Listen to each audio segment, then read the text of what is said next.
Hello friends, आज हम जनता को प्रतिभूतियों के आवंटन के विषय में विस्तृत रूप से चर्चा करेंगे।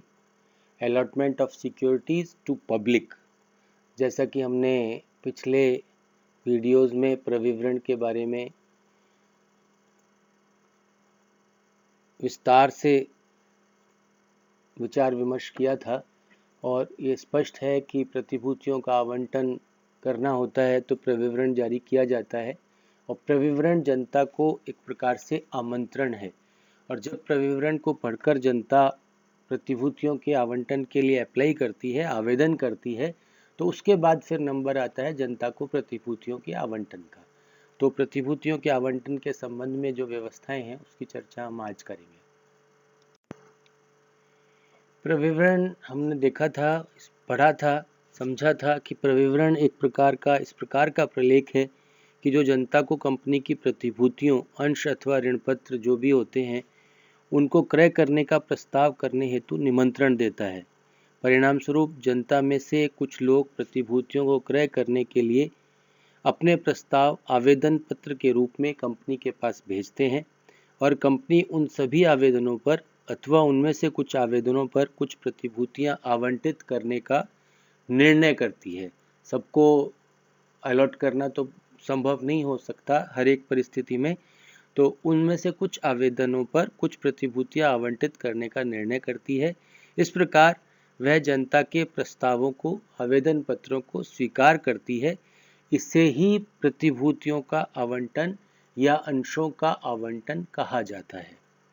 अगर हम कुछ परिभाषाओं का जिक्र करें तो कंपनी अधिनियम में आवंटन की कोई परिभाषा नहीं है, लेकिन भारतीय उच्चतम न्यायालय ने, सुप्रीम कोर्ट ने गोपाल जालान एंड कंपनी बनाम कलकत्ता स्टॉक एक्सचेंज लिमिटेड के मामले में परिभाषा दी है।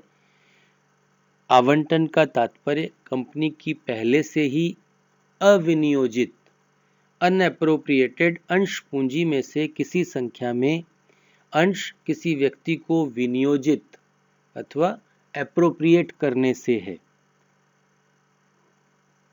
दूसरा, अगर हम भारत के उच्चतम न्यायालय ने गोपाल पेपर मिल्स बनाम आयकर आयुक्त कलकत्ता के मामले में जो लिखा है उसकी बात करें तो उन्होंने लिखा है, अंशों के लिए आवेदन कंपनी द्वारा उपलब्ध किए गए फॉर्मों द्वारा किया जाता है। जब आवेदन स्वीकार कर लिया जाता है तो उसे आवंटन कहते हैं। न्यायाधीश चिट्टी ने एक मामले में निर्णय में लिखा था कि अंशों के लिए आवेदन स्वीकार करने को ही आवंटन कहते हैं। तो इन परिभाषाओं से, इन बातों से स्पष्ट हो जाता है कि आवंटन का तात्पर्य जनता से अंशों के क्रय करने के लिए प्राप्त आवेदन पत्रों को स्वीकार करने से है। और अगर हम दूसरे शब्दों में कहें तो आवंटन कंपनी द्वारा जनता से प्राप्त प्रतिभूतियों या अंशों के क्रय प्रस्ताव स्वीकार करने की कार्यवाही के अतिरिक्त कुछ भी नहीं है।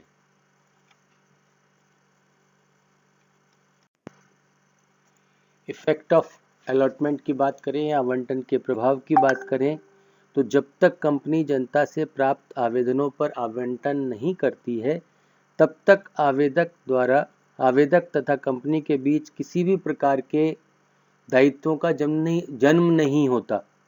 किंतु जब कंपनी अंशों का आवंटन कर देती है तो कंपनी तथा आवेदक के बीच कॉन्ट्रैक्चुअल रिलेशंस बन जाते हैं, अनुबंधात्मक संबंध बन जाते हैं और उनके वैधानिक दायित्व उत्पन्न हो जाते हैं।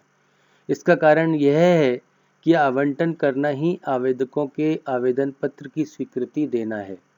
अतः आवंटन के बाद कंपनी आवेदकों को अंशों पर बकाया राशि का भुगतान करने के लिए उत्तरदायी ठहरा सकती है तथा आवेदक को भी कंपनी में एक अंशधारी की भांति सभी अधिकार प्राप्त होते हैं। तो आवंटन का निश्चित रूप से एक प्रभाव होता है और जो प्रभाव बहुत इम्पोर्टेंट है। अब हम बात करें न्यूनतम अभिदान की, मिनिमम सब्सक्रिप्शन की। न्यूनतम अभिदान क्या होता है? तो न्यूनतम अभिदान के बारे में हम ये कह सकते हैं कि कोई भी सार्वजनिक कंपनी जो अपनी प्रतिभूतियों के अभिदान हेतु जनता को प्रविवरण जारी करती है और जनता को प्रविवरण से आमंत्रित करती है, तो वह कंपनी उन प्रतिभूतियों का आवंटन तभी कर सकती है जबकि उस कंपनी ने प्रविवरण में उल्लिखित न्यूनतम राशि का अभिदान प्राप्त कर लिया हो। न्यूनतम अभिदान राशि की अवधारणा में चेंज आया है, आमूलचूल परिवर्तन हो गया है। नई अवधारणा के अनुसार न्यूनतम अभिदान वह धनराशि है जो कंपनी ने अपने प्रविवरण में अभिदान की न्यूनतम राशि के रूप में दर्शाई है या लिखी है, जिसे निर्गम के बंद होने की तिथि तक प्राप्त करना उस कंपनी के लिए कानूनी अनिवार्यता है। अब न्यूनतम अभिदान राशि कितनी हो, उसकी मात्रा क्या हो, उसके बारे में बात करें तो न्यूनतम राशि की मात्रा का निर्धारण सेबी के द्वारा किया जाता है। कंपनी के प्रवर्तक, संचालक आदि निर्गमित किए जाने वाली पूंजी की धनराशि की मात्रा निर्धारित कर सकते हैं। सेबी के नियमों में न्यूनतम अभिदान राशि की मात्रा को निर्धारित करने का जो सूत्र दिया गया है, उस सूत्र के अनुसार निर्गम करने वाली प्रत्येक कंपनी को निर्गमित पूंजी की शुद्ध धनराशि की 90% राशि न्यूनतम अभिदान राशि के रूप में प्राप्त करनी आवश्यक है। निर्गमित पूंजी की शुद्ध धनराशि की गणना करते समय कुछ वर्गों के लिए आरक्षित प्रतिभूतियों की राशि तथा वरीयता के आधार पर आवंटित की जाने वाली प्रतिभूतियों की धनराशि को नहीं जोड़ा जाता है। यह उल्लेखनीय है कि यदि आवेदन राशि के रूप में प्रतिभूतियों का पूर्ण निर्गम मूल्य नहीं मांगा जाता, तो न्यूनतम राशि की गणना भी मांगी गई राशि के अनुपात में ही की जाएगी। तो ये इस प्रकार से न्यूनतम अभिदान राशि की मात्रा के बारे में बात हुई। न्यूनतम जो अभिदान की जो धनराशि है उसको प्राप्त करने की जो अवधि के बारे में कंपनी अधिनियम 2013 में लिखा गया है कि न्यूनतम अभिदान की राशि प्रविवरण जारी किए जाने की 30 दिनों के भीतर या सेबी द्वारा निर्धारित की गई अवधि में प्राप्त हो जानी चाहिए। सेबी ने अपने नियमों में यह भी निर्धारित किया है कि निर्गमकर्ता कंपनी को न्यूनतम अभिदान की राशि, जो कि शुद्ध निर्गम पूंजी की धनराशि का 90% होता है, निर्गम बंद होने की तिथि तक प्राप्त हो जानी चाहिए। अतः प्रत्येक निर्गम कंपनी को न्यूनतम अभिदान की राशि निर्गम बंद होने की तिथि तक प्राप्त कर लेनी होती है। इसके कुछ अपवाद भी हैं।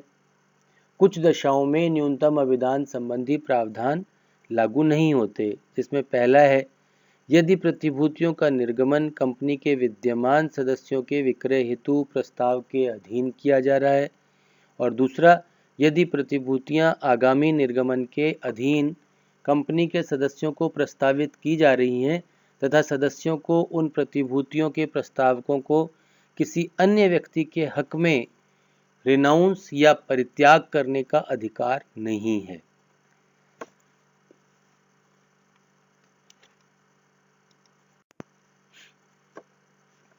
अब हम बात करें, अगर न्यूनतम राशि प्राप्त नहीं होती है तो क्या परिणाम होंगे। तो अगर न्यूनतम अभिदान राशि मिनिमम सब्सक्रिप्शन प्राप्त नहीं होता है तो उसके परिणामों में सबसे पहली बात आती है आवंटन नहीं होना। आवंटन नहीं होगा।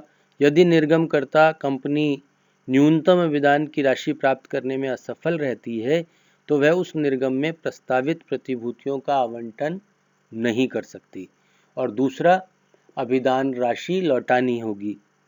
यदि निर्गमकर्ता कंपनी न्यूनतम अभिदान राशि प्राप्त नहीं कर पाती है तो उसे निर्गम बंद होने की तिथि से 15 दिनों के भीतर प्राप्त की गई संपूर्ण अभिदान राशि को लौटाना पड़ता है। धारा 39(3) कहती है कि यदि निर्गमकर्ता कंपनी न्यूनतम अभिदान राशि प्राप्त नहीं कर पाती तो उसे निर्गम बंद होने की तिथि से 15 दिनों के भीतर प्राप्त की गई संपूर्ण अभिदान राशि को लौटाना पड़ेगा। और अब हम दंड की बात करें कि यदि कोई कंपनी न्यूनतम अभिदान प्राप्त किए बिना ही प्रतिभूतियों का आवंटन कर देती है या प्राप्त अभिदान राशि को निर्धारित अवधि में नहीं लौटाने की त्रुटि करती है तो कंपनी तथा कंपनी के प्रत्येक उत्तरदायी अधिकारी को प्रत्येक दोष के लिए 1,000 रुपये प्रतिदिन के अथवा अधिकतम 1,00,000 रुपये, इनमें से जो भी कम हो, उसके अर्थदंड के लिए तब तक उत्तरदायी माना जाएगा जब तक ऐसी त्रुटि जारी रहेगी। बात करते हैं धनराशि लौटाने का जो व्यक्तिगत दायित्व है उसकी, तो कभी कभी कोई कंपनी न्यूनतम अभिदान की राशि प्राप्त करने में असफल रहने पर निर्गम बंद होने के 15 दिनों के भीतर प्राप्त की गई अभिदान राशि या आवेदन राशि लौटाने में असफल रह जाती है, तो ऐसे में कंपनी के दोषी संचालक उस धनराशि को 15% वार्षिक ब्याज सहित चुकाने के लिए संयुक्त एवं पृथक पृथक रूप से उत्तरदायी होंगे। तो ये इम्पॉर्टेंट है कि न्यूनतम अभिदान राशि के संबंध में भी बहुत दायित्व हैं, उसकी व्यवस्था है, और अगर उसमें कोई चूक की जाती है तो व्यक्तिगत दायित्व भी है और दंडित भी किया जा सकता है।